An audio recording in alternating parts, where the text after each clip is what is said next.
சேர மன்னனின் காணாமல் போன கிரீடம். பழங்காலச் சேர நாட்டுல உதியன் சேரலாதன் அப்படிங்கிற ஒரு ராஜா ஆட்சி செஞ்சிட்டு இருந்தாரு. ஒரு நாள் விடியற்காலையில அரண்மனையே அதிர்ற மாதிரி ஒரு அதிர்ச்சியான விஷயம் நடந்துச்சு. சிம்மாசனத்துக்கு அடியில இருந்த ஒரு ரகசிய அறையில வச்சிருந்த கருங்கோல் முடி அப்படிங்கிற அந்த பாரம்பரிய கிரீடம் திடீர்னு காணாம போயிடுச்சு. ஆச்சரியமான விஷயம் என்னன்னா, அந்த அறை உள்ளே இருந்து பூட்டப்பட்டிருந்தது. சுவர்கள்ல எந்த பிளவும் இல்லை. தரையில யாருடைய கால் தடம் கூட இல்ல. யாரோ திருடிட்டு போன மாதிரி தெரியல. அந்த கிரீடம் காத்துல கரைஞ்சு போன மாதிரி இருந்துச்சு. ராஜாவுக்கு பயங்கர கோபம். அதே சமயம் ஒரு பயமும் வந்துச்சு. ஏன்னா அந்த கிரீடம் தான் சேர நாட்டுக்கு காவலுன்னு ஒரு நம்பிக்கை இருந்துச்சு. அப்போ ஒரு வயசான அறிஞர் முன்னாடி வந்து மெதுவா சொன்னாரு, ராஜா, இந்த கிரீடம் திருடு போகல, அது விழிச்சுக்குச்சு.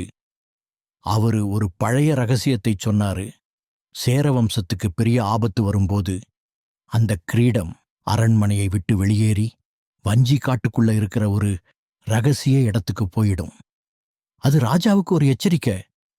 அன்னைக்கு நைட்டே ராஜா தனக்கு நம்பிக்கையான 3 வீரர்களை மட்டும் கூட்டிக்கிட்டு அந்த அறிஞர் கொடுத்த பழைய வரைபடத்தை வச்சு வஞ்சி காட்டுக்குள்ள போனாரு.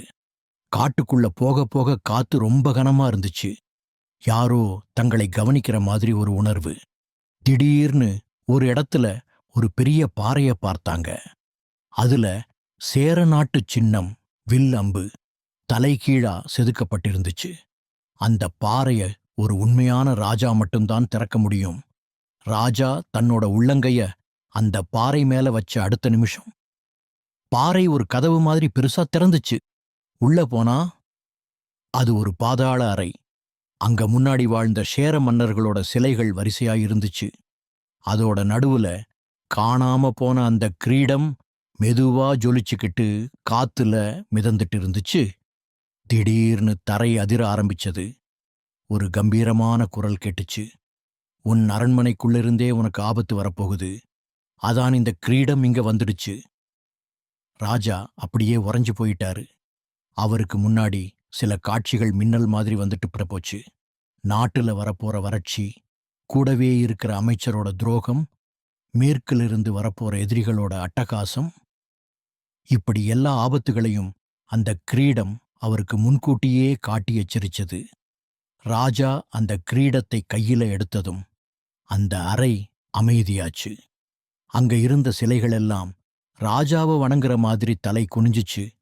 அடுத்த நாள் காலையில அரண்மனைக்கு திரும்பின ராஜா துரோகம் செய்ய நினைச்ச அமைச்சரை ரகசியமா பதவியிலிருந்து தூக்கினாரு. எல்லைகளை பலப்படுத்தினாரு. வறட்சி வராம இருக்க ஏரி, குளங்களை வெட்டினாரு.